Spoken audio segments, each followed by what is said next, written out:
They had a really good goal line scheme. We didn't show them where they run out to the line of scrimmage, and they had the big body, and then he was going back and forth between 75 and 94, and we didn't spot him, so didn't cover him on the 4th and 2. Should have been our ball. And then on the goal line, they ran up and they hid their wide receiver right up behind the center, and then they snuck him out there, and Giff saw him, and he got picked.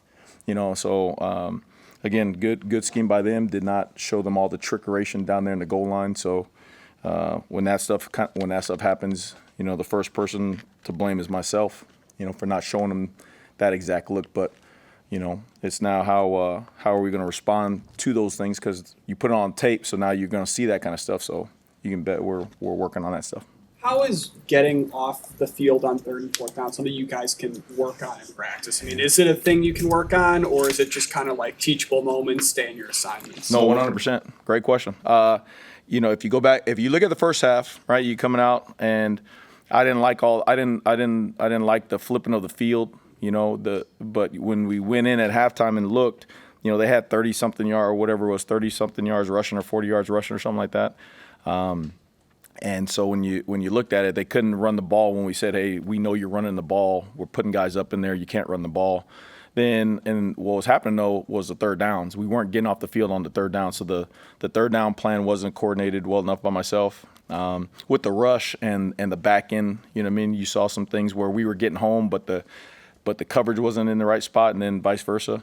And then in the second half, what we tried to do is affect the quarterback a little bit more and go after the quarterback, and so it opened up some of those seams for those runs in there. And again, it was really the third downs and the dang goal line trickeration down there. But again, that's on me for not drilling it with those guys, so that way they knew what was coming and all that stuff. So gotta start over again. What do you find, Tony, that you can do in a situation like that when you have an extra 24 hours after a game, especially after one that there's probably a lot of teaching moments from? Yeah, you're back up in here right away. You can't sleep at all, and then you come back and you say, how does this not beat you again? You know what I mean? Like you're gonna make mistakes. You're gonna get schemed up a little bit here and there. So now it's like, okay, what did they see? Why did they see it? And how do we prevent stuff like that from happening again? And then you go back through your whole process and say, okay, did we work enough, goal line passes last week? Okay, well, maybe we didn't. So now you work on goal line passes even more so. Third downs wasn't coordinated enough. So now it's, okay, emphasis on third downs even more so, So you're going back through and looking at the process and making sure that you're doing what you need to do to make sure that the guys are in those positions to make plays in the game. So you guys take the reality that, especially in the second half of that game, that they weren't the more physical team. Yeah. Again, that's why they went out there today and wanted to compete. That was the thing. And again, I know there's a lot to it, but I put it on myself because you're calling the game in the first half and you're telling them, hey, you guys ain't gonna run the ball, and they're not running the ball. They're not running the ball. It was really the third downs that kept the flipping the field and kept them on there and all the plays and stuff after that first drive touchdown. And then, you change it and say, hey, let me go after the quarterback a little bit more, and all those seams open up, and now you're like, okay, now you're kind of playing chess with the guy and stuff like that. So, half of that is on me, and then half of it is making sure that, again, we put those guys in those positions to go make plays, and that we got to give them the confidence to go out there and play, man. They're not going to always be 100%, but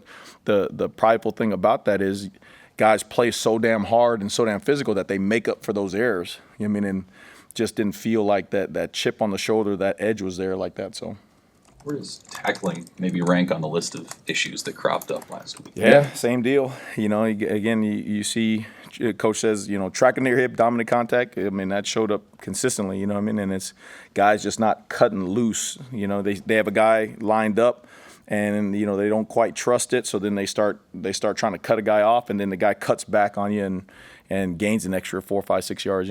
So just all things that you got to go back and say, are we working at enough? Are we emphasizing enough? And are we demanding it enough? And so, we started yesterday, and with the emphasis on trying to fix those things. He said right after the game, guys have to do their 111. Did you see guys do some uncharacteristic stuff where maybe they got a little outside of their job? No, I think it was just, again, the execution. Like I said, the first play of the game against the same call, 1 or 2 yard gain. You know what I mean? They come back, run very similar run in overtime, and it's for 20 something yards. You know what I mean? It's just the consistency of execution. You know what I mean? And coach has laid down 3 things that he just wants this team to play with. You know, he wants to take the ball away. We want to be the most physical team, and we want to execute. I mean, and so when you don't do 2 of those things, it's going to be hard to play good defensive football, especially with what the guys are doing on offense. You know, we got the freshman QB over there balling his ass off. You know what I mean? You scored 24 points. You need to help his ass. You know what I mean? So that's on the defense. You know.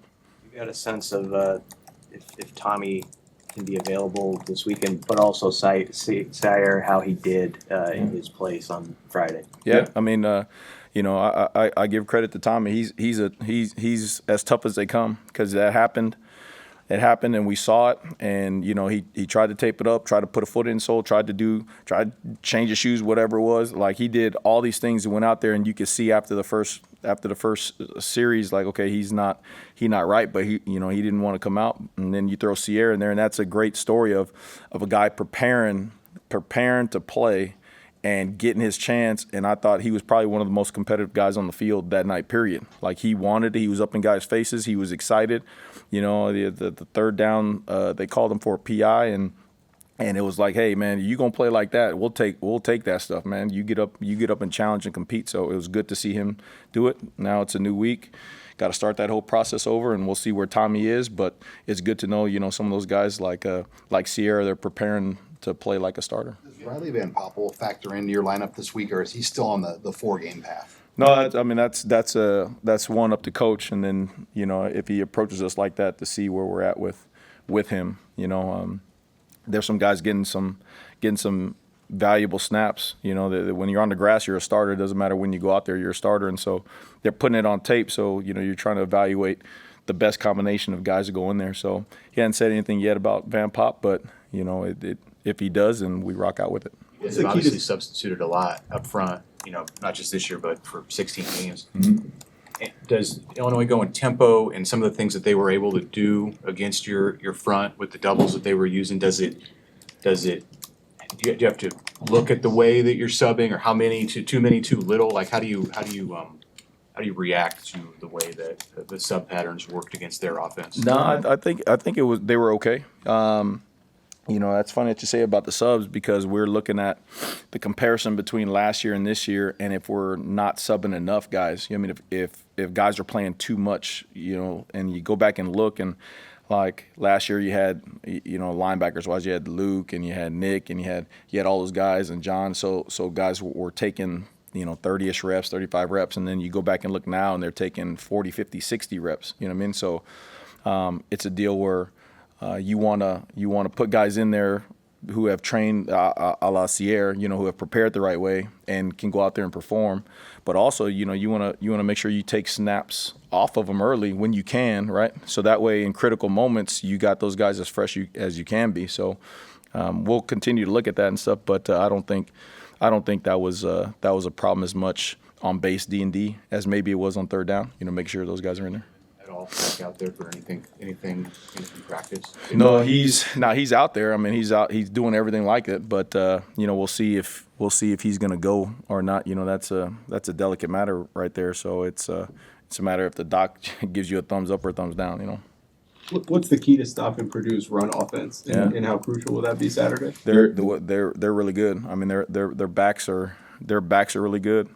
You know, and their line is really athletic and they can move. So, you know, we got to present different angles on them, different challenges. You know what I mean? Like, and the crazy thing is they love the outside zones and stuff. But he's athletic enough to if you give him the edge, he'll take it around the edge and gain 40. But also, you know, he has really good vision where he sees a crease and he'll plant a foot in the ground and he'll cut it back against you.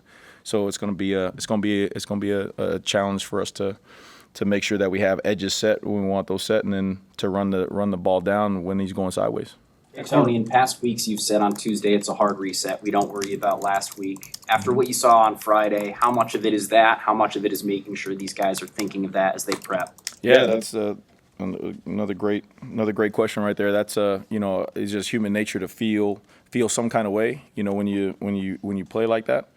But coach, again, you're always around coaching. You always, if you're truly listening, you always getting the wisdoms. You're listening to it like a player, and it truly is like, hey man, we're trying to go 1-0, and you have a point of emphasis to fix and improve, and all you do is focus on that, and make sure that you bring the kind of energy that you want the players to have, moving forward towards Purdue. I mean, again, this is a new challenge. Everything is there.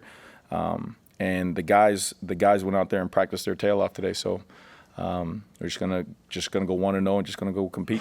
That corner blitz with Sear, how risky of a call is that, Tony? And how do you know when to let that thing go? That's normal. That like sometimes that's an automated response by either like a formation or like a down and distance and stuff. And so, he saw it and he was aggressive. You know what I mean? And the crazy thing is, like, it was an RPO, so he pulled it back, and you could see Sierra trigger, and he kind of looked, and then he kept on going. Where some guys might trigger and then stop and say pass and drop. He just kept going, and so it was a big time play. It was fun to watch him do that. Anything else for Tony?